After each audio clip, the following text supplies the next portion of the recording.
काजल और मेरी शादी हमारे एक परिचित ने तय कराई थी। जब मैंने पहली बार काजल को देखा तो उसकी सादगी और सौम्यता ने मेरा दिल छू लिया। शादी तय होने में ज्यादा वक्त नहीं लगा क्योंकि जान पहचान वालों के जरिए रिश्ता हुआ था। मैंने सोचा मेरी जिंदगी अब सुकून से कटेगी। मेरा नाम आदित्य है, उम्र 26 साल। अगर आज आप मुझे देखें तो मेरी जिंदगी बहुत शानदार लग सकती है, महंगे कपड़े, गाड़ियां और हर चीज की भरमार। लेकिन इस चमक दमक के पीछे एक अंधेरा है जो हर रोज मेरी आत्मा को कचोटता है। आज मैं आपसे अपनी सच्चाई साझा करना चाहता हूँ। मैं एक छोटे से कस्बे में पला बढ़ा, कंप्यूटर रिपेयरिंग और असेंबल का काम करता था। दिन भर मेहनत करता था, लेकिन महीने के आखिर में बस इतने पैसे जुटा पाता था कि घर का गुजारा हो जाए। मेरी माँ हमेशा कहती, बेटा मेहनत से जो कमाई होती है वही सबसे अच्छी होती है। लेकिन मन में हमेशा एक ख्याल रहता था, क्या कभी मैं इस साधारण जिंदगी से बाहर निकल पाऊंगा? एक दिन मुझे एक अमीर इलाके से फोन आया। एक महिला का कंप्यूटर खराब था। जब मैं वहां पहुंचा तो पहली बार उस जिंदगी को करीब से देखा जिसकी मैंने सिर्फ कल्पना की थी। बड़े बंगले, महंगी चीजें और हर तरफ ऐशो आराम। यही मेरी मुलाकात स्नेहा से हुई। वह 35-36 साल की आत्मनिर्भर और खूबसूरत महिला थी। उनकी आंखों और बोलचाल में एक अलग ही आत्मविश्वास था। मैंने उनका कंप्यूटर ठीक किया और जाते वक्त उन्होंने कहा, तुम बहुत अच्छा काम करते हो। अगर जरूरत पड़ी तो मैं फिर से कॉल करूंगी। कुछ दिन बाद उनका फोन आया। इस बार उन्होंने मुझे मिलने के लिए बुलाया। मैं उनके घर गया, जहां उन्होंने मुझे चाय ऑफर की और मेरी जिंदगी के बारे में पूछा। पहली बार किसी ने मेरी जिंदगी में इतनी दिलचस्पी दिखाई थी। बातों बातों में उन्होंने कहा, तुम मेहनती हो, लेकिन क्या तुमने अपनी जिंदगी को बेहतर बनाने के बारे में सोचा है?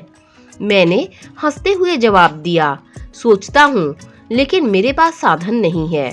तभी उन्होंने मुझे एक प्रस्ताव दिया। उन्होंने कहा कि अगर मैं उनके साथ समय बिताऊं तो वो मेरी 2 महीने की तनख्वाह से ज्यादा पैसे देंगी। पहले तो मैंने मना कर दिया, लेकिन उनकी बातों ने मेरे मन में हलचल मचा दी थी। उस रात मैं सो नहीं पाया। यह मेरे लिए एक मौका था जिससे मेरी जिंदगी बदल सकती थी। आखिरकार मैंने हाँ कर दी। स्नेहा ने न मुझे केवल पैसे दिए, बल्कि महंगे कपड़े, रेस्टोरेंट और ऐसी जगहों पर लेकर गई जिनके बारे में मैंने कभी सोचा भी नहीं था। कुछ ही समय में उन्होंने मुझे अपने अमीर दोस्तों से भी मिलवाया। उन महिलाओं ने भी मुझसे समय बिताने के लिए कहा और बदले में मेरी जरूरतें पूरी करने का वादा किया। मेरी जिंदगी में अब हर वह चीज थी जिसकी मैंने कभी ख्वाहिश की थी। लेकिन इस चमकदार जिंदगी के पीछे एक अंधकार छिपा था। स्नेहा और उनकी दोस्तों की उम्मीदें मुझसे बढ़ने लगी। उन्होंने मुझे दवाइयां देना शुरू कर दी, यह कहते हुए कि इससे मेरी थकान खत्म हो जाएगी। शुरुआत में सब कुछ अच्छा लग रहा था, लेकिन धीरे धीरे मैं उन दवाइयों पर निर्भर हो गया। जब मैं उन्हें नहीं लेता तो मेरा शरीर कमजोर पड़ जाता। वक्त के साथ मेरी जिंदगी की चमक फीकी पड़ने लगी। स्नेहा ने मुझसे मिलना बंद कर दिया और उनकी जगह किसी और ने ले ली। जिन महिलाओं ने कभी मेरी परवाह की थी, वो अब मुझसे कतराने लगी। मुझे एहसास हुआ कि मैं उनके लिए सिर्फ एक खिलौना था। मेरे पास पैसे तो थे, लेकिन मेरी सेहत और आत्मसम्मान बर्बाद हो चुके थे। डॉक्टर ने बताया कि मेरी दवाइयों की लत ने मेरे लिवर और दिल को कमजोर कर दिया है। 26 साल की उम्र में मैं एक बूढ़े आदमी की तरह हो गया हूँ। मुझे अब समझ नहीं आता कि मैंने यह सब क्यों किया। क्या यह सब पैसे के लिए था या उन सपनों के लिए जो अब टूट चुके हैं? आज मेरे पास सब कुछ है, लेकिन वह सुकून नहीं जो सच्चाई मेहनत से कमाई जिंदगी में होता है।